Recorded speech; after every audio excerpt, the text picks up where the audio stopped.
देखो बच्चे, देखो हम आपको कोशिश किए, देखो अपना विजुलाइज कर, जो ब्लैक डॉट दिख रहा है ना वो फेस का सेंटर है। फर्स्ट फेस का सेंटर, सेकेंड फेस का सेंटर, थर्ड, 4, 5 एंड 6, पता है मेरे को 6 फेस का सेंटर होता है।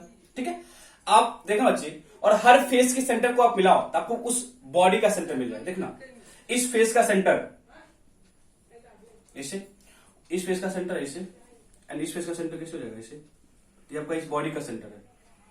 देखो इस बॉडी का सेंटर है, ये इस बॉडी का सेंटर है। हम बस आपको ये बच्चे है ना विजुलाइज करना चाह रहे हैं ना, हम बस आपको ये है ना विजुलाइज करना चाह रहे हैं कि किसी भी दो फेस है ना, किसी भी यूनिट सेल में आप जिस किसी भी लैटिस में आप जिस लैटिस पॉइंट को है ना अज्यूम कर रहे हो, उस लैटिस पॉइंट का और कितने के साथ शेयरिंग है, और कितने लैटिस पॉइंट के साथ उसका शेयरिंग है। हम बस ये चीज आपको एनालाइज करना चाह रहे हैं। देखो आप यहां से ना बच्चे किसी भी एक यूनिट सेल को बाहर निकालो, बताए थे ना स्मॉलेस्ट रिपीटिंग यूनिट। देखो हम बस ये कोशिश कर रहे हैं, ठीक है। देखो ये वाला पार्ट, ये पार्ट, ये पार्ट, ये और ये, ठीक है।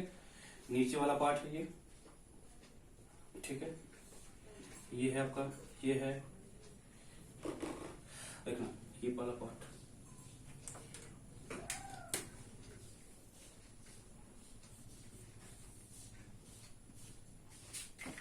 देखो ये आपका ना एक स्मॉलेस्ट रिपीटिंग यूनिट है। ये आपका बच्चे एक स्मॉलेस्ट रिपीटिंग यूनिट है। तो वो फिर से बोल रहे है ना, उसको अलग कर रहे हैं। ये पार्ट, ये और ये ऊपर का हो गया, ये और ये नीचे का हो गया, ये कॉर्नर, ये और ये। देखो तो ये सबसे स्मॉलेस्ट। देखो हम जो आपको डायग्राम से भी एनालाइज करा सकते हैं, बट इस चीज को देखो कि यहाँ पे ये सबसे स्मॉलेस्ट यूनिट है, ये सबसे स्मॉलेस्ट यूनिट है। तो यहां बोलता है ना कि किसी भी है ना यूनिट सेल में किसी भी एक लैटिस पॉइंट का और कितने के साथ शेयरिंग है ना, यूनिट सेल में किसी भी एक लैटिस पॉइंट का और कितने के साथ शेयरिंग है। देखो वैसे आप सपोज ये कॉर्नर समझो, ये कॉर्नर समझो, देखना बच्चे ये जो कॉर्नर है वो कॉर्नर, ये जो कॉर्नर है वो इस लैटिस पॉइंट का जो हमको सेलेक्ट किया, ये बच्चे है ना नीचे वाले का भी होगा, ठीक है। और बच्चे ये इधर वाले का भी होगा, और आपको इधर कॉर्नर इधर वाले का भी होगा, ठीक है। और इधर का भी होगा, ऊपर का भी होगा, एक इधर का भी ऊपर का होगा, और 4 उस साइड होगा। आपको समझ नहीं आ रहा? देखो हम समझ रहे हैं, समझना बहुत इजी है समझना। सपोज ये एक कॉर्नर है, ये आपका एक कॉर्नर है, तो आप ये समझो ना ये कॉर्नर कितने और अदर यूनिट सेल में रिपीट कर रहा होगा, ये कॉर्नर कितने और अदर यूनिट सेल में क्या कर रहा होगा, रिपीट कर रहा होगा। सपोज ये एक नया यूनिट सेल था, हम इसको है ना सिलेक्ट किए होंगे किसी भी एक लैटिस से, ठीक है। तो वही पार्ट है कि सपोज हमने इस वाले पार्ट को सिलेक्ट किया किसी लैटिस से, तो बच्चे ये जो कॉर्नर है, किसी कॉर्नर की बात करो, ये जो कॉर्नर है वो कितने और अदर यूनिट सेल में रिपीट कर रहा होगा, कितने और अदर यूनिट सेल में क्या कर रहा रिपीट कर रहा होगा। तो आप एनालाइज करना चाहोगे ना बच्चे, एक ऊपर है, एक इस साइड होगा, एक इधर होगा, एक इधर होगा, 4 और 4 नीचे होगा। इस वजह ना ये जो कॉर्नर है बच्चे ये इस यूनिट सेल का है, इसके जस्ट बगल में एक यूनिट सेल होगा, इसके इस साइड होगा, और इसके ऊपर वाले बात कर इसके इस साइड होगा, हर में ये कॉर्नर कॉमन होगा। और इसके जस्ट नीचे के जस्ट बगल में उसमें कॉमन होगा, इसके इस बगल में उसके उस साइड में क्या होगा, कॉमन होगा। थोड़ा सा आपको एनालाइज करना होगा। देखो कैसे, सपोज ये कॉर्नर है, ये कॉर्नर, ठीक है, ये कॉर्नर है, ठीक है। तो हम आपको एक चीज से समझा सकते हैं, इस कॉर्नर का ना, इस कॉर्नर का कितने अदर यूनिट सेल में क्या होगा, रिपीटेशन होगा। इस कॉर्नर का कितने और अदर यूनिट सेल में क्या होगा, रिपीटेशन होगा, उसको समझाना है। तो देखो आप ये समझो कि इस कॉर्नर को कंप्लीटली क्या करना है, कंप्लीटली आपको इसको क्या करना, ढकना है, इसको कंप्लीटली कवर करना है। कंप्लीटली कवर करने के लिए कितने और अदर इस एग्जैक्टली सेम पार्ट की रिक्वायरमेंट हो गई। इसको समझा आप यूनिट सेल है। तो अच्छा हम पहले सोच गए, यहां पे हम स्फेरिकल की बात करते हैं, 3D की बात, नोट 2D, ठीक है। हम स्फेयर की बात, हम हमेशा स्फेयर बोल रहे हैं, नोट सर्कल, ठीक है। तो देखो सपोज यहां पे कोई एक लैटिस पॉइंट है स्फेरिकल, उसको कंप्लीटली कवर करना है, तो कितने अदर एग्जैक्टली सेम बुक की रिक्वायरमेंट होगी। मतलब यहां पे इसके जस्ट इस साइड एक बुक रखेंगे, इसके एक आगे रखेंगे, एक इसके इधर रखेंगे, और 4 मतलब यहां पे है ना, इसके ऊपर 4 रखोगे तभी तो बच्चे कवर होगा कंप्लीटली। बताओ हम क्या बोले, एक बुक यहां पे, इसके प्लेन में एक जस्ट इसके बगल रखो, इसके प्लेन में एक यहां रखो, इसके प्लेन में एक इस साइड रखो, 1 2 3 4 तो इसके प्लेन में हो गया। और स्फेरिकल है तो 4 ऊपर से रखना पड़ेगा। स्फेरिकल है ना तो 4 कहां रखना पड़ेगा, ऊपर रखना पड़ेगा। इट मींस इस पॉइंट को कवर करने के लिए मेरे को टोटल 7 रखना पड़ा, एक इस खुद का था 8 हो गया। इट मींस आप बच्चे ये बोल सकते हो ना, ये जो कॉर्नर है ना, ये कॉर्नर 8 अदर बुक में क्या रिपीट कर रहा है, सेम कॉर्नर है ना, ये कॉर्नर 8 अदर बुक में क्या रिपीट कर रहा है। इट मींस इसका कॉन्ट्रीब्यूशन इस वाले यूनिट सेल में कितना हो गया, 1/8। समझ आया ना। हम क्या बोले, इस सपोज इस कॉर्नर को कवर करने के लिए मेरे को टोटल 7 बुक को रखना पड़ा। 4 मतलब एक ये खुद था, 3 इसके प्लेन में और 4 ऊपर। बच्चे ऊपर वाले कॉर्नर, नीचे वाले कॉर्नर की बात नहीं करते, ऊपर वाले कॉर्नर एक्जैक्टली सेम आप नीचे वाले पे कर सकते हो। बच्चे इसको कवर करने के लिए मेरे को टोटल 7 रखना पड़ा, 8 है खुद का। इट मींस कहने का बच्चे ये मतलब ये जो कॉर्नर है वो 8 अदर मतलब कि टोटल 8 में है। मतलब ये जो कॉर्नर है वो इसका भी है एंड 7 और का भी कॉर्नर है। इट मींस टोटल 8 में रिपीट कर रहा है। ये बच्चे टोटल 8 में रिपीट कर रहा है, इसमें इसका कितना पार्ट होगा, 8 पार्ट को आपको डिवाइड करना है। मतलब एक पार्ट उसको 8 पार्ट में डिवाइड करना है। एक कॉर्नर है उसको 8 पार्ट में डिवाइड करना है, तो क्या बोलोगे 1/8 1/8 सबको मिलेगा। तो ठीक है, हम ये बोल सकते हैं ना कि कॉर्नर पॉइंट शेयर होता है 8 अदर यूनिट सेल के साथ। कॉर्नर पॉइंट शेयर होता है 8 अदर यूनिट सेल के साथ। It means contribution of corner in 1 unit cell कितना हो जाएगा, 1/8 हो जाएगा। बोल सकते हैं ना, तो corner point share with 8 other unit cell, therefore contribution of corner in 1 unit cell कितना हो जाएगा, 1/8। देखो ऐसे समझ में, मतलब कॉर्नर का जो कंट्रीब्यूशन है वो किसी भी एक यूनिट सेल की बात करेंगे। इट मींस हम इस कॉर्नर की बात करें और इस कॉर्नर का इस यूनिट सेल में कितना कंट्रीब्यूशन है, क्या बोलेंगे 1/8। कितना बोलेंगे 1/8। तो सिंपल सा है, आप किसी भी पॉइंट को समझो। हमने क्या बोला, आप किसी भी पॉइंट को समझो कि उस पॉइंट को कंप्लीटली क्या करना है, कंप्लीटली क्लोज करना है। कंप्लीटली क्लोज करने के लिए मेरे को कितने अदर यूनिट सेल की रिक्वायरमेंट होगी, टोटल 8। It means contribution 1/8। ठीक है, अब एग्जैक्टली कम फेस के लिए करो, सपोज ये फेस है, यहां पे कोई एक एटम है फेस सेंटर पे, फेस सेंटर पे, उसको कंप्लीटली क्या करना, कवर करना है, कंप्लीटली कवर करना है। तो इस फेस पे है, आप ऊपर से एग्जैक्टली एक बुक रख दो, क्या बोलोगे, कवर हो जाएगा। Common sense. इस बुक के सेंटर पे कोई पॉइंट है, आपको उसको कंप्लीटली करना, कवर करना है, कंप्लीटली कवर करना है, तब उस बुक के एग्जैक्टली ऊपर एक बुक रख देंगे। उस बुक के एग्जैक्टली ऊपर क्या करेंगे, एक बुक रख देंगे, क्या बोलेंगे, कंप्लीटली कवर हो गया होगा। ये कंप्लीटली कवर हो गया तो क्या बोलोगे, ये जो एटम है वो इस यूनिट सेल में भी था और इसके ऊपर वाले में भी था। क्या बोलोगे, जो फेस का सेंटर है, फेस सेंटर, तो फेस का जो पॉइंट है, इसे समझो, फेस पॉइंट किसके साथ है, with 2 unit cell. Therefore contribution in 1 unit cell, कितना हो जाएगा 1/2। इट मींस फेस का कॉन्ट्रीब्यूशन कितना हो गया 1/2। फेस का कॉन्ट्रीब्यूशन कितना हो गया 1/2। एग्जैक्टली आप एज के लिए बोलो, एग्जैक्टली आप एज के साथ बोलोगे। सपोज ये एज है, ये वाला एज है, इसको कंप्लीटली कवर कर, इस एज के सेंटर पे कोई एक पॉइंट है, इस एज के सेंटर पे कोई क्या है, कोई पॉइंट है, इस एज के सेंटर पे कोई पॉइंट है, तो क्या करो, इसको कंप्लीटली कवर करना है। एक बुक यहां रखो, एक बुक इधर, देखो तो एक बुक ये हो गया इसके सेंटर पे, इसके प्लेन में एग्जैक्टली एक बुक यहां रख दो, ठीक है, और 2 इसके ऊपर रख दो। मतलब ये जो पॉइंट है वो 3 अदर के साथ जा रहा है, एक खुद का 4। इट मींस इसमें कितना होगा कंट्रीब्यूशन 1/4, इसमें कितना होगा 1/4। तो बोलने के लिए क्या बोलेंगे, मैं लिख दूंगा, डायरेक्ट लिख देते हैं, बॉडी सेंटर का कंट्रीब्यूशन या बॉडी, ठीक है, ऐसे बोलो, बॉडी सेंटर या फेस सेंटर की बात, फेस सेंटर को लिख लो, कितना लिखोगे 1/4 लिखते हैं।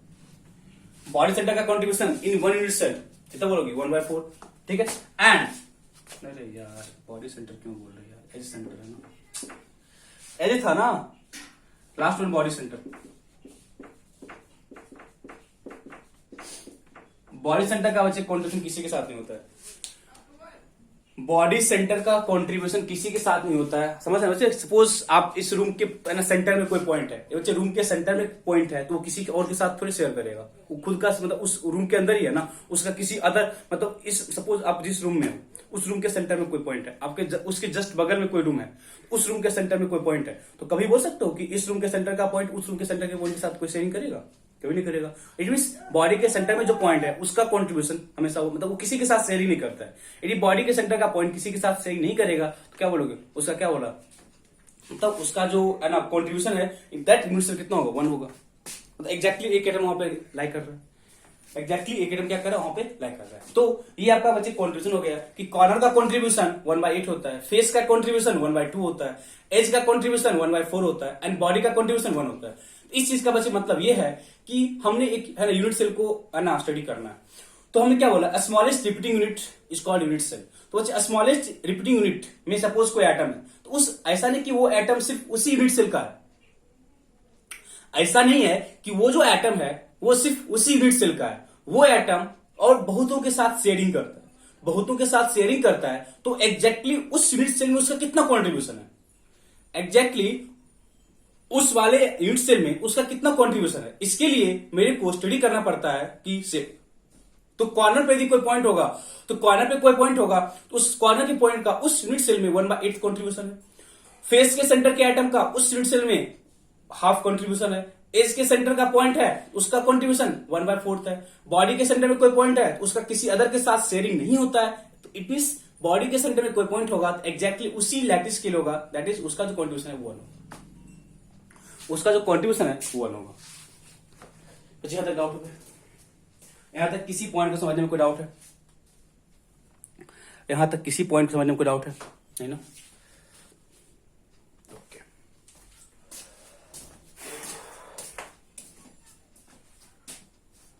कुछ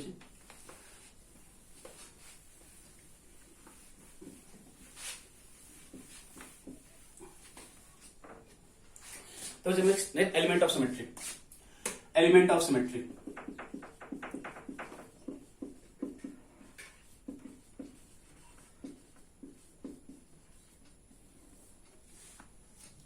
एलिमेंट ऑफ सिमेट्री, तो एलिमेंट ऑफ सिमेट्री की बात करता है, सिंपल सा पॉइंट है कि किसी भी यूनिट सेल में, किसी भी यूनिट सेल में किसी भी प्लेन या किसी भी लाइन या किसी भी एक्सिस के अलोंग आप उस यूनिट सेल को इस तरह से रोटेट करो या किस तरह से है ना कट करो या कुछ भी करो, मतलब कि हमको सेम चीज ऑब्जर्व हो, उसका एलिमेंट मतलब कि एलिमेंट ऑफ सिमेट्री मतलब कि कोई पॉइंट है, मतलब कि सपोज आपको कोई यूनिट सेल है उसमें आप किसी पॉइंट को लोकेट कर लिए, बोला कि उस मतलब वो जो पॉइंट है या सपोज आपने किसी एक प्लेन को ऑब्जर्व किया, उस प्लेन के लॉन्ग मतलब उस यूनिट सेल में क्या सिमेट्री है। आई थिंक आप लोगों ने ऑप्टिकल आइसोमर के लिए ऑर्गेनिक केमिस्ट्री में आई थिंक आप लोगों ने ऑप्टिकल आइसोमर किया है, तो ऑप्टिकल आइसोमर्स में आप लोगों ने एलिमेंट ऑफ सिमेट्री की बात की होगी, plane of symmetry, axis of symmetry, centre of symmetry, axis of symmetry की हो, डबल है ना अल्टरनेटिंग एक्सिस ऑफ सिमेट्री की हो ना, बिना इसके तो ऑप्टिकल आइसोमर तो होता नहीं है, ठीक है, किया ना?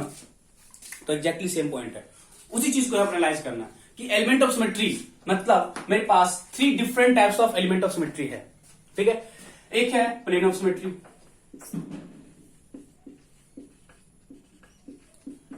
प्लेन ऑफ सिमेट्री, फिर आपका होता है एक्सिस ऑफ सिमेट्री एंड एक होता है सेंटर ऑफ सिमेट्री या बॉडी सेंटर बोल दो, ठीक है, बॉडी सेंटर, ठीक है। हम बच्चे यहां पे नंबर लिख रहे हैं। प्लेन ऑफ सिमेट्री टोटल 9 होता है और जो सेंटर ऑफ सिमेट्री है वो 13 होता है और जो बॉडी के सेंटर का सिमेट्री है वो 1 होता है। बॉडी के सेंटर का जो सिमेट्री है 1 होगा, इट मीन टोटल बच्चे मेरे पास 23 एलिमेंट ऑफ सिमेट्री हैं, मेरे पास टोटल 23 एलिमेंट ऑफ सिमेट्री है, मेरे पास टोटल 23 एलिमेंट ऑफ सिमेट्री। तो यहां पे बच्चे समझ सकते हो खुद भी, यदि आपको ऑर्गेनिक केमिस्ट्री का आइडिया है, ऑप्टिकल आइसोमर किए हैं, तो वहां पे आपको पता होगा किसको बोलते हैं प्लेन ऑफ सिमेट्री। मतलब किसी भी मतलब कि आपके पास है यूनिट सेल में, आप उसमें से कोई भी एक हाइपोथेटिकल प्लेन समझ लो, उस हाइपोथेटिकल पॉइंट प्लेन के लोग उस है ना पार्ट है ना जो आपके पास जो भी आपके पास ऑब्जेक्ट है उसको उसमें क्या करो, एक इमेजिनरी प्लेन कट करो। इमेजिनरी प्लेन कट करने के बाद वो उस ऑब्जेक्ट को इस तरीके से ना डिवाइड करता है कि जो दो पार्ट में डिवाइड हुआ वो दोनों पार्ट आपस में मिरर इमेज होता है। आई थिंक आप लोगों ने किया है। मतलब कोई भी एक इमेजिनरी प्लेन आप क्या करो, कंसिडर करो, थ्रू दैट इमेजिनरी प्लेन वो क्या होता है, उस ऑब्जेक्ट को इस तरीके से कट करता है कि दो जिस पार्ट में कट करता है ना वो पार्ट आपस में क्या होता है, मिरर इमेज होता है। वो पार्ट आपस में क्या होता है, मिरर इमेज होता है। ठीक है। वैसे एक्सिस में क्या होता है, एक्सिस वाले पार्ट में क्या होता है कि आप उस ऑब्जेक्ट से कोई एक एक्सिस पास करो, उस एक्सिस के लोग उस यूनिट सेल को है ना रोटेट करने के बाद आपको सेम पार्ट रिपीट होता है। They are called axis of symmetry. And centre of symmetry क्या होता है, मतलब उस पॉइंट के उस है ना यूनिट सेल या उस ऑब्जेक्ट के है ना सेंटर में कोई एक पॉइंट रखो, उस पॉइंट सेंटर में एक पॉइंट रखो और उस पॉइंट के लोग क्या होता है, उस पॉइंट से इक्वल डिस्टेंस पे आपको सेम एटम मिल रहा होता है, उसको क्या बोलते हैं, centre of symmetry. I think explain करने की रिक्वायरमेंट नहीं है, बिकॉज हम लोग ऑर्गेनिक केमिस्ट्री में किए हुए। यदि एक्सप्लेन करने की रिक्वायरमेंट होगी तो जब हम जब लाइव क्लास मिलेंगे तो लाइव क्लास में इस चीज पे हम फोकस करेंगे। ठीक है। तो वहां पे हम आपको है ना थ्रू स्लाइड्स वगैरह से हम इसको और अच्छे तरीके से एक्सप्लेन कर सकते हैं। Okay, got it. अदरवाइज हम लोग ऑर्गेनिक केमिस्ट्री किए हैं तो हमको हर चीज का आइडिया है। तो एग्जैक्टली ऑर्गेनिक केमिस्ट्री का ही पार्ट है। यहाँ पे है, कभी कभी पूछ लेता है कि टोटल कितने एलिमेंट ऑफ सिमेट्री हैं किसी भी यूनिट सेल में, मेरे पास टोटल कितने एलिमेंट ऑफ सिमेट्री होते हैं, 23। नहीं समझ आएगा, फिर से काम करेंगे होगा। ओके, तो बच्चे यहां तक के पार्ट को कवर करने के बाद, ठीक है,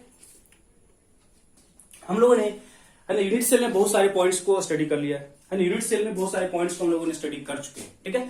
अब बच्चे हम स्टार्ट करेंगे टॉपिक देना।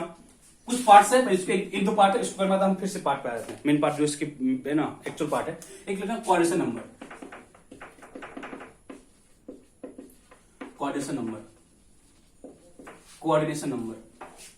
आई थिंक आप लोग का कोऑर्डिनेट ज्योमेट्री भी चल रहा है।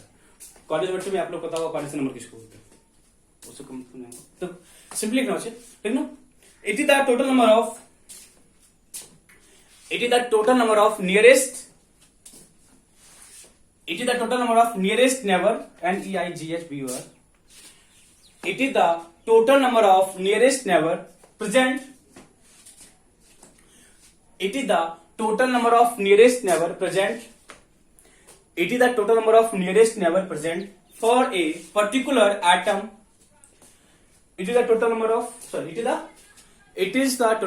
nearest neighbor present for a particular constituent atoms, molecules or ions, for a particular constituent atoms, ions or molecules, for a particular constituent atoms, ions or molecules। मतलब किसी भी पर्टिकुलर एटम के लिए, किसी भी पर्टिकुलर एटम के nearest में कितना पॉइंट एटम है उसको हम उसका कोऑर्डिनेशन नंबर बोलते हैं। फॉर एग्जांपल सपोज इस तरह से कोई है ना एटम लोकेट किया हुआ, बोला कि आपको ए का कितना कोऑर्डिनेशन नंबर है, बोलोगे ना ए के नियरेस्ट में कितना एटम है, ए के नियरेस्ट में ये है और ये है, इसका जो कोऑर्डिनेशन कितना होगा, 2 होगा। बट कोई बोला कि जो इसका है ना ज्योमेट्री है उसको इस तरह से कर लिया,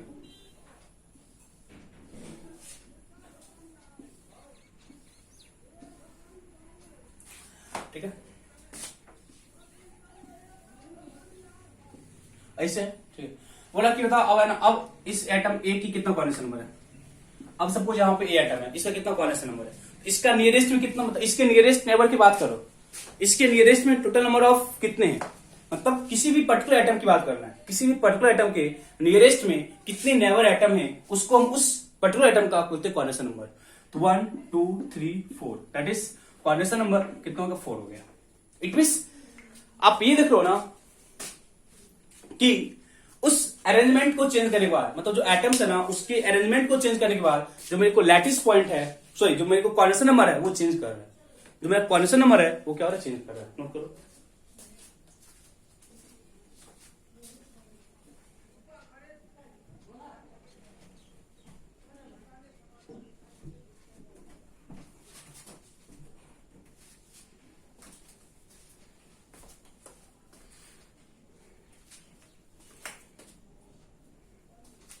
इसी बारे में हम लोग बात और भी करेंगे, बट अभी सिंपली इसको लिख लेना, क्योंकि अभी ना एज सच जब हम ना मेन पार्ट स्टार्ट करेंगे तो अब इसकी आपको रिक्वायरमेंट होगी कोऑर्डिनेशन नंबर। मतलब सिंपली किसी भी पर्टिकुलर एटम के नियरेस्ट में कितने एटम हैं, they are called its coordination number, they are called its coordination number, ठीक है। बट बिफोर दैट हम एक पार्ट करते हैं, that is packing in solid.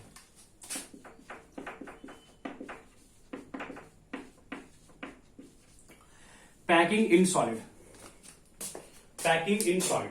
देखो बच्चे, पैकिंग मतलब क्या है, सपोज आपके पास कोई न्यूट सेल है, उसमें पैक कर, मतलब उसमें एटम्स को रखो। एटम्स को इस वजह से रखो कि मेरे पास मैक्सिमम पैक्ड स्पेस मिले, मेरे को मैक्सिमम पार्ट वहां पे क्या हो, ऑक्यूपाई मिले, मेरे को मैक्सिमम पार्ट वहां पे क्या मिले, ऑक्यूपाई मिले, दैट इज कॉल्ड पैकिंग। मतलब किसी भी है ना यूनिट सेल की बात कर रहे हैं, किसी भी है ना यूनिट सेल में सपोज आप एटम को इस तरीके से रखो कि वहां पे मैक्सिमम स्पेस क्या हो जाए, ऑक्यूपाई हो जाए, ठीक है। तो एटम्स को ऑक्यूपाई कराना, एटम्स को ऑक्यूपाई कराना इन सच ए वे दैट मेरे को एक मैक्सिमम पैक्ड लैटिस मिले, एटम्स को ऑक्यूपाई कराना इन सच ए वे दैट मेरे को एक मैक्सिमम ऑक्यूपाइड लैटिस मिले। लिखना, solid always try to pack a highly closed manner. Solid always try to pack in a, ऐसे करना, solid always try to pack in a highly closed manner, in a highly closed manner. मतलब कोई भी solid है, ठीक है, उसमें आप एटम्स को पुट कर दो, एटम्स को पुट कर दो, और वो सॉलिड क्या चाहेगा कि हम एकदम क्लोज पैक्ड हो, मतलब हम उस सॉलिड में एटम्स को इस वे से ऑक्यूपाई करा रहे हैं ताकि उसके बीच का जो मतलब कि जो वहां पे स्पेस बच रहा है वो स्पेस बहुत ही कम बचे। तो हम लोग स्फेरिकल एटम्स की बात कर रहे हैं, मतलब सपोज है ना हम एटम्स को ऑक्यूपाई करा रहे हैं। देखो पैकिंग बच्चे बहुत सारे टाइप्स कहा जा सकता है। अभी हम 2D पैकिंग की बात करें, packing is solid 2D, sorry तो 3D होगा, बस हम ना 2D है ना पैकिंग की बात करेंगे। एक्चुअली में सॉलिड की बात करोगे वहां पे 3D पैकिंग होगा, बट हम 3D पैकिंग पे आएंगे। बट बिफोर दैट हम बच्चे 2D पैकिंग, मतलब कि एक बार आईडी में क्वेश्चन पूछा 2D मतलब कि कंसिडर इट 2D पैकिंग। बच्चे क्या करते हैं कि 3D है ना सॉलिड में 3D पैकिंग समझ के जाते हैं हमेशा कि यहाँ पे 3D होगा वो, बट आईडी ने क्या पूछा कि वहां पर कि सपोज ये समझो कि यहाँ पे एक आपको 2D पैकिंग दिया, तब क्या करोगे। तो पैकिंग को पहले हम 2 डायमेंशनल में एनालिसिस करते हैं, फिर हम इसको है ना इंप्लीमेंट करते हैं कहां पे, 3 डायमेंशनल में। लॉजिक तो सेम ही होगा। पैकिंग क्या बोले, इन सच वे दैट वो अपना मैक्सिमम स्पेस है ना क्लोज, मतलब मैक्सिमम स्पेस ऑक्यूपाई करना चाहता है, उसको हम पैकिंग बोलते हैं, ठीक है। तो हम पहले 2D पैकिंग की बात करते हैं। 2D पैकिंग 2 तरीके से हो सकता है, ठीक है। एक देखो क्या होगा, एक तरीका होता है कि आप एटम को इस तरह रखना स्टार्ट किए, इसके एग्जैक्टली जस्ट एटम रखें, इसके एग्जैक्टली इसके मतलब कि हम जस्ट नीचे रखे जा रहे हैं, ठीक है। एक तरह का ये पैकिंग है। बच्चे यहां देखना, यहां पे ये स्पेस खाली है, ये स्पेस खाली है, यहां पे स्पेस खाली है, यहां पे स्पेस क्या खाली है, ठीक है। एक ये पैकिंग हुआ, ठीक है, एक ये पैकिंग है, ठीक है। अब एक बोला कि नहीं यहां पे है ना मेरे को मैक्सिमम स्पेस ऑक्यूपाई नहीं हो रहा है, यहां पे मेरा मैक्सिमम स्पेस ऑक्यूपाई नहीं हो रहा है, तो थोड़ा सा हम एक डिफरेंट और पैकिंग कर सकते हैं इन सच वे दैट वहां पे मेरा मैक्सिमम स्पेस क्या हो जाए, ऑक्यूपाई हो जाए। क्या बोला कि इस पैकिंग में है ना मेरे को मजा नहीं आया, मतलब इस पैकिंग में वो जो मेरे पास वो जहां पे हम एटम को ऑक्यूपाई करें ना, वो अपने मैक्सिमम स्पेस को ऑक्यूपाई नहीं करा पाया, ठीक है। तो हम एक अदर पैकिंग की बात करना चाहते हैं। तो अदर पैकिंग में होता है क्या ना, अदर पैकिंग में क्या होता है ना, फर्स्ट लेयर रखा दे, फर्स्ट लेयर के बाद जो सेकेंड लेयर है वो दोनों लेयर के बीच का जो स्पेस, हम क्या बोले इसमें फर्स्ट लेयर यहां पर पुट किए, सेकेंड लेयर एग्जैक्टली उस एटम के बीच, उस एटम के नीचे है, बट यहां पे क्या बोला कि इस 2 एटम के बीच रखो।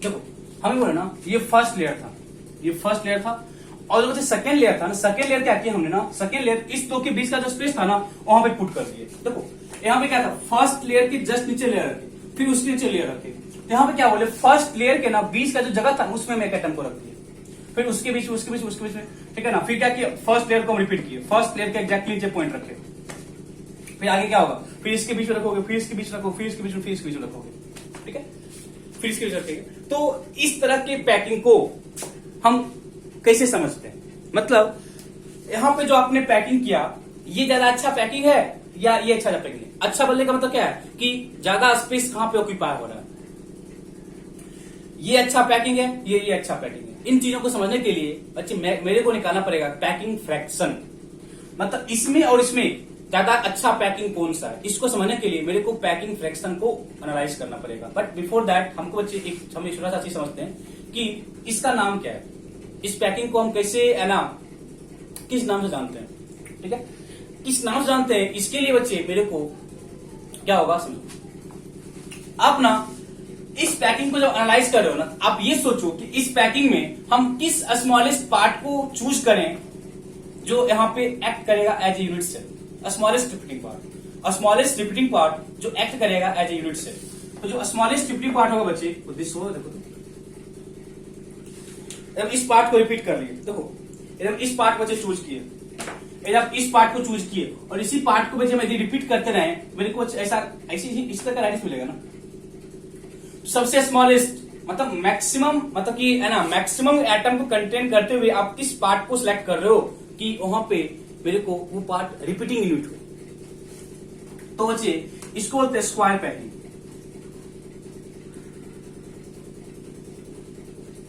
मतलब आपने एक स्क्वायर को सिलेक्ट किया, बट यहां बच्चे पता है कि जो स्मॉलेस्ट रिपीटिंग पार्ट है वो इस तरीके से होगा।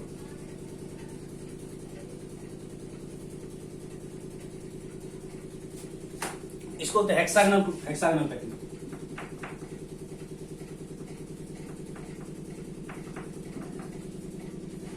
हेक्सागोनल पैकिंग, ठीक है। मतलब स्क्वायर पैकिंग क्यों बोले बच्चे, क्योंकि हम इसमें है ना जिस पार्ट को सिलेक्ट कर रहे हैं जो कि स्मॉलेस्ट रिपीटिंग पार्ट होगा, जिस स्मॉलेस्ट पार्ट को आप रिपीट कर रहे हो, जिसको आप as a unit cell behave करोगे, वो एक्ट कर रहा है एज ए स्क्वायर। बट यहां पे आप जिस स्मॉलेस्ट पार्ट को चूज कर रहे हो वो एक्ट कर रहा है as a hexagon, therefore it is called hexagonal packing, this is called square packing. Hexagonal packing, square packing, समझ लो। देखो या बच्चे यहां पे ना सिलेक्ट करने का एक और तरीका है, सिलेक्ट करने का एक और तरीका ऐसे है,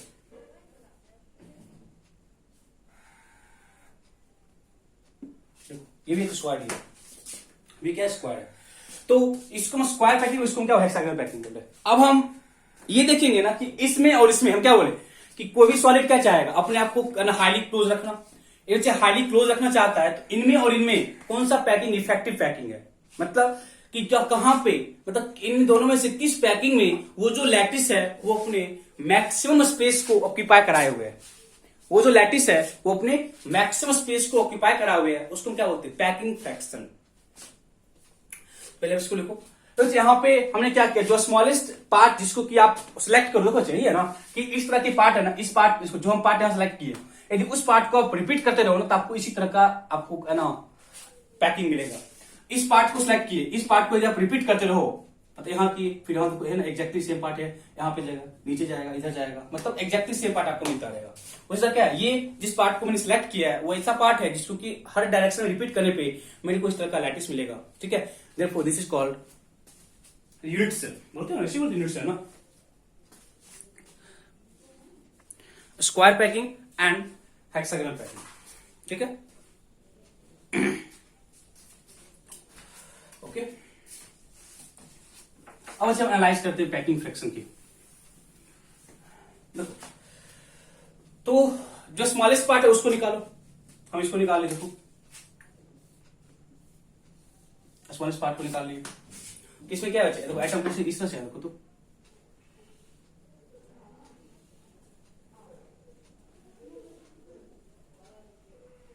ऐसा ही देखो, यही है देखो ना, इस पार्ट को यही पार्ट है ना, यही पार्ट है ना, यही पार्ट है ना, वही पार्ट है ना, इस पार्ट को सिलेक्ट करो या इस पार्ट को सिलेक्ट करो, दोनों में पैकिंग फ्रैक्शन बराबर होगा। हम इस चीज को प्रूव करेंगे अभी, ठीक है। चलो, तो let radius equal to r and edge length equal to a। Radius r है एंड एज लेंथ a है। दैट इज पैकिंग फ्रैक्शन कैसे निकालें? देखो जी, पैकिंग फ्रैक्शन मतलब कि ये जो स्पेस खाली है मतलब ये आपको निकालना, मतलब कितना स्पेस पैक्ड है, कितना स्पेस पैक्ड है। तो टोटल एरिया कितना होगा बच्चे? ए स्क्वायर। देखो तो मतलब ये जो आपका एक स्क्वायर बन रहा है ना, उसका एरिया कितना होगा? A square. And total area occupied by atom. देखो तो मतलब देखो ये एटम था पूरा, बट इसमें बचे इतना ही पार्ट आ रहा है ना, इसमें बचे इतना ही पार्ट आ रहा है ना, इसमें बचे इतना ही पार्ट है, इसमें क्या इतना ही पार्ट आ रहा है ना। तो आप इस वाले पार्ट की बात करो तो ये पार्ट आया, ये पार्ट आया, या ये पार्ट आया और ये पार्ट आया, मतलब पूरा एटम नहीं आया, उसका 1/4 पार्ट आया। देखो तो मतलब ये जो पार्ट हम सिलेक्ट किए ना, जो स्मॉलेस्ट रिपीटिंग पार्ट आप सिलेक्ट कर रहे हो, उस स्मॉलेस्ट रिपीटिंग पार्ट में कंप्लीट है ना, लैटिस नहीं आया, उसका 1/4 पार्ट आया, देखो इसमें टोटल एरिया ऑक्यूपाइड में क्या बोलोगे? 1/4 इंटू पाई आर स्क्वायर। एक के लिए है, ये एक के लिए ना, इंटू 4 कर दोगे तो 1 का एरिया कितना होगा? 1/4 पाई आर स्क्वायर। एक का एरिया कितना होगा? 1/4 पाई स्क्वायर। और ऐसे कितने? 1/4 कितना होगा? 4, that is pi r square. देखो तो मतलब पैकिंग की बात कर रहे हैं, उसमें जो टोटल एटम है वो इतना एरिया ऑक्यूपाई कर रहा है, और टोटल मेरे पास जो एरिया कितना? ए स्क्वायर है। आपको पैकिंग फ्रैक्शन निकालना है। पैकिंग फ्रैक्शन क्या बोलोगे? Area occupied by atom, over total area. Area occupied by total क्या है? टोटल एरिया, ठीक है। एरिया ऑक्यूपाइड बाय एटम कितना है? एरिया ऑक्यूपाइड क्या बोलोगे? पाई आर स्क्वायर ओवर क्या बोलोगे? एरिया कितना? A square. Area occupied by atom कितना है? पाई आर स्क्वायर ओवर कितना? A square. तो अब क्या करोगे? ए और आर में क्या रिलेशन है? देखो बच्चे, ये आर है और ये आर है, और ये टोटल क्या है? ए है। That is a is equal to 2r। देखो तो a is equal to r है, ठीक है बच्चे। मतलब दो एटम का रेडियस एक कंप्लीट एज लेंथ फॉर्म कर रहा है। ए इज इक्वल टू क्या? 2r है। ए इज इक्वल टू क्या? 2r है। दैट इज आप यहां पुट करो, that is pi r square over क्या लिखोगे? 2 है, क्या लिखेंगे? 4r स्क्वायर, कट गया, दैट इज पाई बाय 4। ये आपका फ्रैक्शन है। पाई बाय 4 क्या? फ्रैक्शन है। तो आप ये देखोगे तो आपको आएगा 0.78 या 78% नियरली। क्या आएगा? 78% नियरली।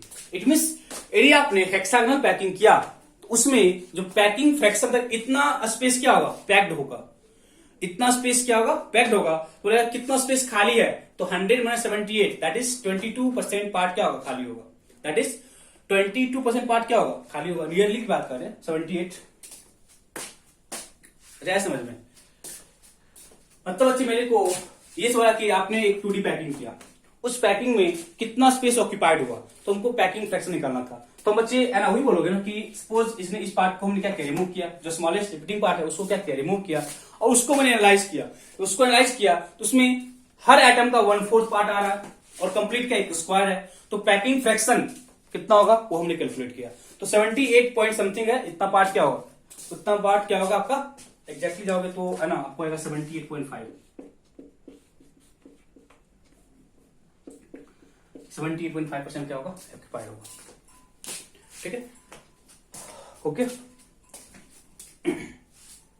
नोट करना।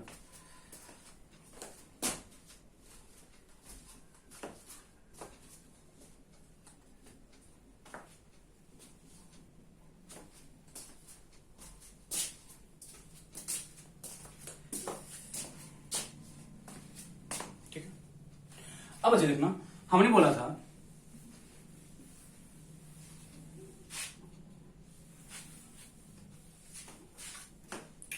इस पार्ट को क्रॉस सेलेक्ट या इस पार्ट को क्रॉस सेलेक्ट।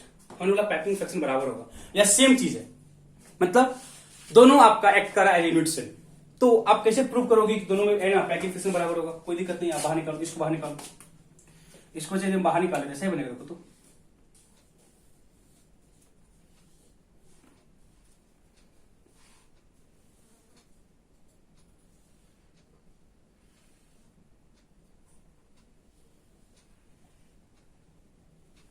देखो तो इस वाले पार्ट को एनालाइज करो, ये पार्ट है देखो तो, मतलब देखो ये एटम है और ये एटम है, इसके बीच का स्पेस खाली तो फिल नहीं है, देखना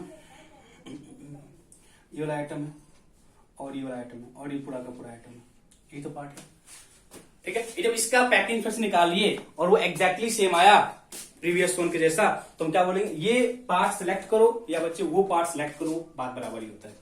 दोनों पार्ट को सिलेक्ट करने में मेरे को कोई दिक्कत नहीं है, मेरे को कोई दिक्कत नहीं है। चलो करते हैं। तो ये आर है, ये आर है, ठीक है। तो ए इक्वल टू आर तो होगा, तो जहन फर्स्ट ऑफ ऑल आप निकालो टोटल एरिया। टोटल एरिया कितना होगा? अभी भी ए स्क्वायर होगा, बिकॉज हम इसको एक स्क्वायर बोले, स्क्वायर है, ठीक है, स्क्वायर पैकिंग है। Total by atom, total area by atom, total area bye atom कितना बोलोगे?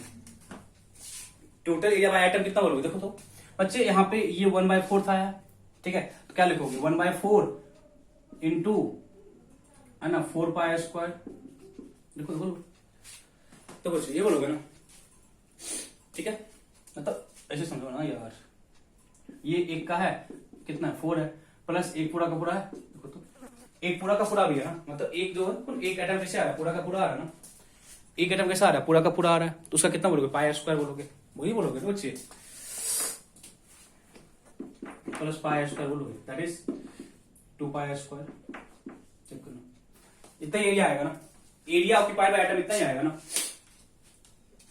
एरिया ऑक्यूपाइड बाय बच्चे एटम इतना ही आएगा ना, चेक करो जल्दी से। क्या, ठीक है। तो packing fraction, area occupied by atom कितना है? 2 पाई स्क्वायर ओवर कितना लिखोगे? ए स्क्वायर।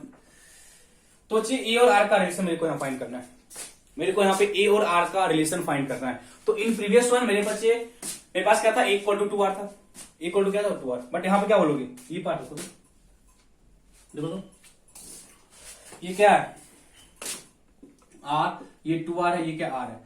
बच्चे ये लेंथ कितना है? ए, और ये लेंथ कितना है? ए। तो बोलोगे देखो तो 4r equal to under root a square plus a square, that is 4r equal to under root 2a। देखो तो ये बच्चे रिलेशन है, देखो तो ये रिलेशन है ना, 4r इक्वल टू कितना? Root 2a, that is a equal to, that is a equal to कितना होगा? 2 root 2r। a equal to क्या होगा? 2 रूट 2r। ए और आर का रिलेशन, ये कुछ ना, ए और आर का रिलेशन, ए और आर का रिलेशन, वहां पे a इक्वल टू r था, क्योंकि ये पार्ट आपस में क्या था? टच कर रहा था। यहाँ पे ये पार्ट टच नहीं कर रहा है, यहाँ पे ये जो है ना पार्ट, टचिंग पार्ट, वो इसके लॉन्ग है। तो ये लेंथ कितना है? r 2r और r कितना हो गया? 4r।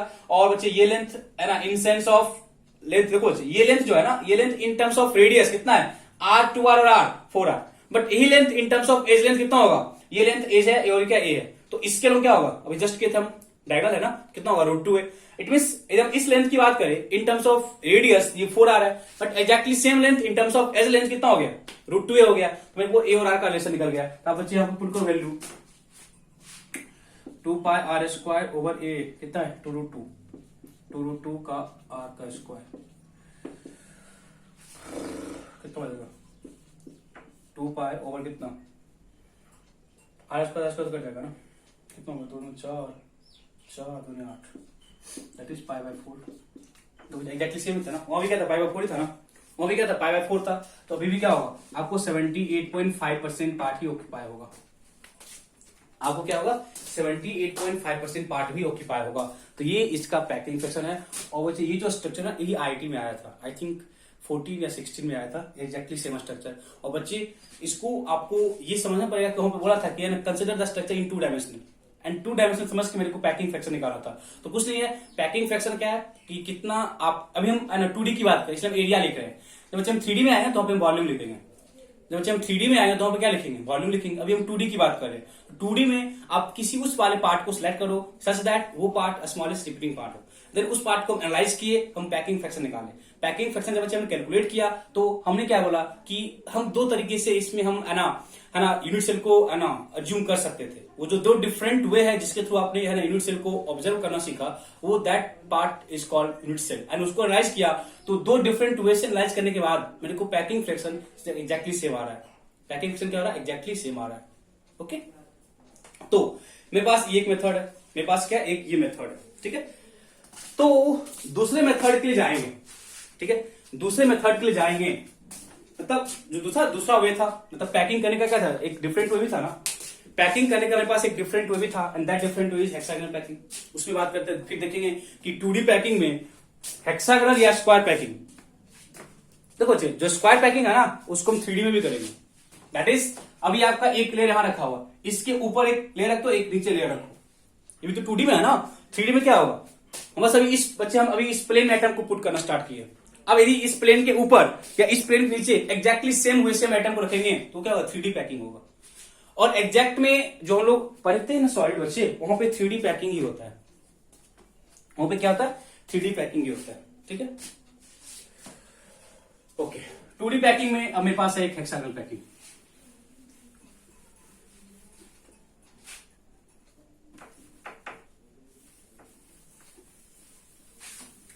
हेक्सागोनल पैकिंग कैसे था वैसे, फर्स्ट लेयर एटम को इसके एग्जैक्टली बीच में रखते हैं एटम,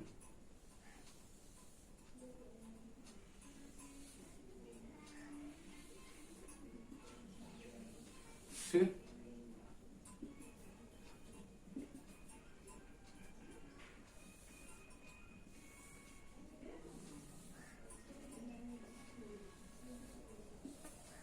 ठीक है, समझना एग्जैक्ट करना मुश्किल चल रहा है, ठीक है। इसमें किस पार्ट को हम सिलेक्ट किए थे, बताइए। सबसे स्मॉलेस्ट पार्ट वो आपका ये है, सबसे स्मॉलेस्ट पार्ट जिसको कि सिलेक्ट करने के बाद हमको वो पार्ट रिपीटिंग यूनिट हो, that called its unit cell, ठीक है। इस पार्ट को एनालाइज करना है और इस पार्ट का मेरे को पैकिंग फ्रैक्शन निकालना है, ठीक है। इस पार्ट को एनालाइज करके मेरे को इस पार्ट का पैकिंग फ्रैक्शन निकालना है। जब इसको एनालाइज करें इस तरह का होगा, देखना,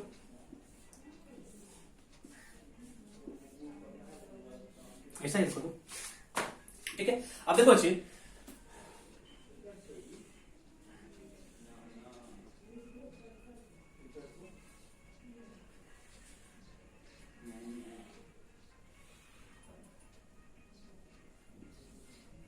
ठीक है, ऐसे है ना। और इसके बीच का एक एटम है जो सबको टच कर रहा है, ऐसे है ना। एग्जैक्टली मिल पा रहा है बट समझो ऐसा एग्जैक्टली सेम एटम है। देखो ये वाला पार्ट क्या है, एग्जैक्टली सेम है। हमको इसका निकालना पैकिंग फ्रैक्शन, ठीक है, हमें निकालना इसका पैकिंग फ्रैक्शन। तो आपको एक हेक्सागन है, मतलब एक हेक्सागन बन रहा है, ठीक है। तो टोटल एरिया कितना होगा and area occupied by atom कितना होगा, area occupied by atom, area occupied by atom किस निकालोगे। देखो ये 1/4 पार्ट कितना बार आ रहा है,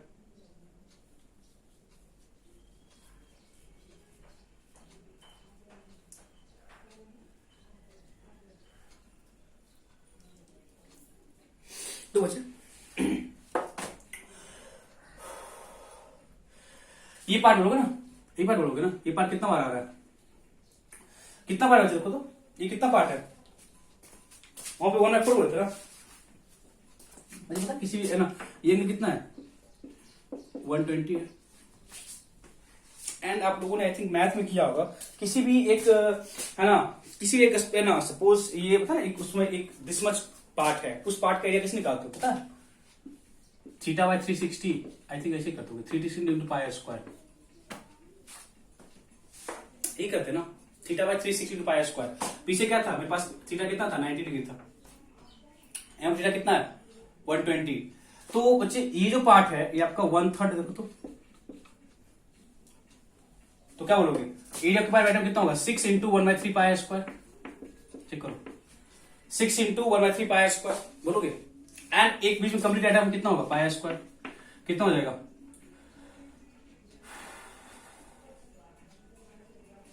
3 पाई स्क्वायर, चेक करो तो इतना होगा 3 पाई स्क्वायर, चेक करो।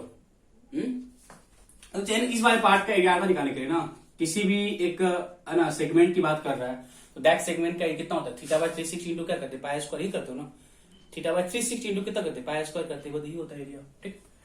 3 पाई स्क्वायर, ये आपका एरिया का पाई आइटम आ गया। और हेक्सागन का एरिया कैसे निकालोगे, हेक्सागन का एरिया कैसे निकालोगे, देखो। तो यदि हम हेक्सागन की बात करें, देखो तो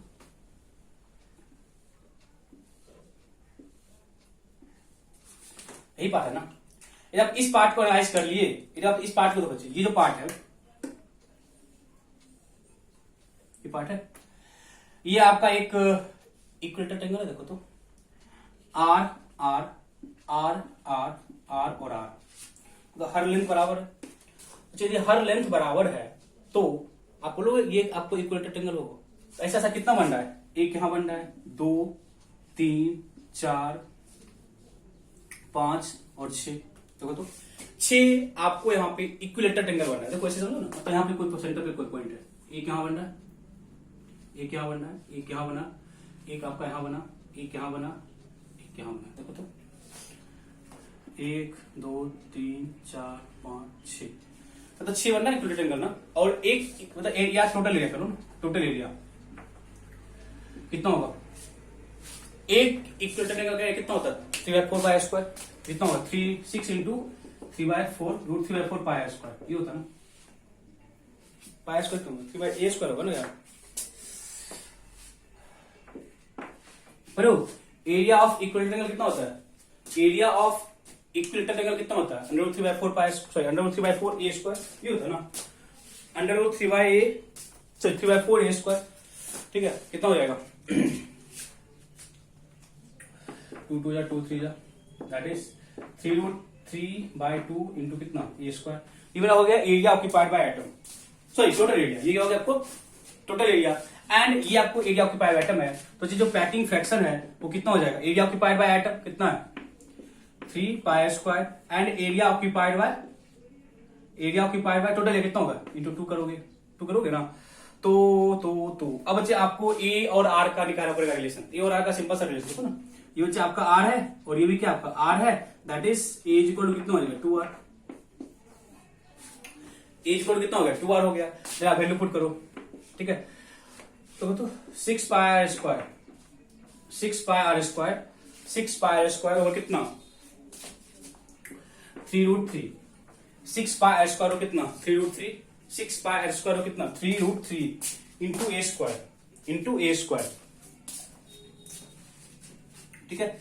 ए स्क्वायर कितना है, ए क्या 2r स्क्वायर है ना, कितना हो जाएगा 4r square into 4r square, ये है ना, ये है ना बच्चे। तो आप यहां से आर स्क्वायर को रिमूव किए, ठीक है, फिर 3 2 जा, ठीक है, और 2 कर लिया, पाई बाय कितना हो गया, पाई ओवर कितना, ठीक है, तो पाई ओवर 2√3 ये होगा बच्चे, पाई ओवर 2√3 चेक करना, ये है ना, पाई ओवर कितना 2√3। तो इसको आप सॉल्व करोगे तो आपको होगा 0.906, that is 90.6%, that is 90.6%। Check करो इसको, चेक करना 90.6 आ रहा, देख लो बच्चे, ठीक है। तो हम ये बोलने की कोशिश कर रहे हैं ना कि जब बच्चे आपने इस एरिया इस वाले पार्ट को सिलेक्ट किया, जब इस वाले पार्ट को सिलेक्ट किया तो मेरे पास 90.6% पार्ट ऑक्यूपाइड आया, मेरे पास 90.6% पार्ट क्या है ऑक्यूपाई आया। इस चीज को कहने का क्या मतलब है बच्चे, इस चीज को कहने का मतलब ये है ना कि यदि हम बच्चे 2 डायमेंशनल पैकिंग कर रहे हैं, यदि हम 2 डायमेंशनल पैकिंग कर रहे हैं तो इन 2 डायमेंशनल पैकिंग यदि आपने स्क्वायर पैकिंग किया और आपने हेक्सागोनल क्लोज पैकिंग किया, 2 डायमेंशन की बात करें मतलब कि एक ही प्लेन में आपने आइटम को रखना स्टार्ट किया, तो बच्चे जो हेक्सागोनल पैकिंग है वो मोर कॉम्पैक्ट होता है as compared to square packing, क्योंकि बच्चे स्क्वायर पैकिंग में मेरे पास 78% पार्ट ऑक्यूपाई हुआ था, बट इन हेक्सागोनल पैकिंग मेरे पास 90.6% पार्ट क्या ऑक्यूपाइड है। इट मींस अब आपको ये आइडिया आ गया होगा कि सपोज आपके पास कोई पैकिंग करना है, सपोज आपके पास कोई पैकिंग करना है, तो यदि आप बच्चे आइटम को इस वजह से रख रहे हो और आइटम को स्क्वायर पैकिंग से रख रहे थे, तो स्क्वायर पैकिंग वाले में ना आपको जो स्पेस है वो 2 आइटम की बजाय जो आपने पैकिंग किया होगा ना उसमें जो बीच का स्पेस है वो स्पेस ज्यादा हुआ होगा। बट एक्जैक्टली सेम टाइम यदि आपने इस वाले पैकिंग को प्रीफर किया होगा ना, तो यहाँ पे जो स्पेस ऑक्यूपाइड है क्या होगा, वो ज्यादा होगा। ज्यादा स्पेस क्या होगा, ऑक्यूपाइड के अंदर कम स्पेस आपको बचा होगा, कम स्पेस आपको क्या होगा, बचा होगा। इट मींस सिंपल सी बात है, यदि आपके पास नंबर ऑफ एटम्स ज्यादा हैं तो आप इस वाले पैकिंग के लिए जाओ, यदि आपके पास नंबर ऑफ एटम्स कम है तो बस स्क्वायर पैकिंग के लिए जाओ। तो इतने पॉइंट्स समझने के बाद आपको बस इतना चीज बच्चे पता चल गया होगा कि पैकिंग हम किस तरीके से करते हैं। पैकिंग क्या होता है, पैकिंग ये होता है कि आप एटम्स को, ये पहला पैकिंग आपका सॉलिड नहीं था, ये सिंपल सा हम प्लेन में पैकिंग कर रहे थे। तो सॉलिड का पैकिंग हम लोग करेंगे नेक्स्ट क्लास में, जहां पे इस चीज का ही इंप्लीमेंटेशन है। यहाँ पे हम लोग एरिया में काम कर रहे थे, बिकॉज बच्चे किसी भी टू डायमेंशनल प्रॉपर्टी को एनालाइज करने के लिए ना मेरे को एरिया में काम करना होता है, नॉट वॉल्यूम। वहां पे लेंथ और ब्रेथ आपको मिल गया और उसके बीच का एक एंगल मिल गया, आप 2D एनालिसिस कर सकते हो। बट 3D एनालिसिस करने के लिए आपको लेंथ, ब्रेथ और हाइट देना चाहिए, और आपको अल्फा, बीटा, गामा, जो कि हमने लास्ट क्लास में डिस्कस किया था, उसकी आपको आइडिया होना चाहिए, ठीक है। बट उसको हम करेंगे नेक्स्ट क्लास में। बट बिफोर दैट हम लोगों ने पैकिंग के बारे में एनालाइज किया। तो पैकिंग क्या होता है कि कोई भी किसी भी है ना लैटिस में आप एटम को इस तरीके से ऑक्यूपाई करो इन सच ए वे दैट वो मैक्सिमम स्पेस को ऑक्यूपाई करना चाहे, वो मैक्सिमम स्पेस को ऑक्यूपाई करना चाहिए, इसी को हम पैकिंग बोलते हैं, ठीक है। तो पैकिंग हम दो तरीके से कर सकते हैं, 2D में, और 3D में ऐसा ही पैकिंग हो। 3D में ना जो हम पैकिंग अभी किए ना स्क्वायर पैकिंग, उसके ऊपर में हम एटम को रख देंगे, और हेक्सागोनल है इसके भी ऊपर हम एटम को रखेंगे, इन सच ए वे मेरे को एक क्लोज पैक्ड मिले। ओके बच्चे, तो आज की क्लास में हम लोगों ने है ना जो लैटिस पॉइंट था उसके बाद स्टडी किया, तो डिफरेंट पैरामीटर जो यूनिट सेल के रिगार्डिंग उसको किया। एलिमेंट ऑफ सिमेट्री हम लोगों ने लीव किया, बिकॉज आई थिंक आप लोगों ने ऑर्गेनिक केमिस्ट्री में किया था, बट यदि नहीं समझ आया होगा तो लोग क्लास वाले पार्ट में उसको देखेंगे। एंड देन हम बच्चे नेक्स्ट क्लास से आएंगे जो प्रॉपर्टी है 1 by 1, मतलब यूनिट सेल में, फेस सेंटर में, बॉडी सेंटर में, इस चीज को देखेंगे एंड देन उसमें क्वेश्चंस करेंगे। Okay, thank you, bye bye, मिलते हैं नेक्स्ट क्लास में। ओके बच्चे, बाय बाय।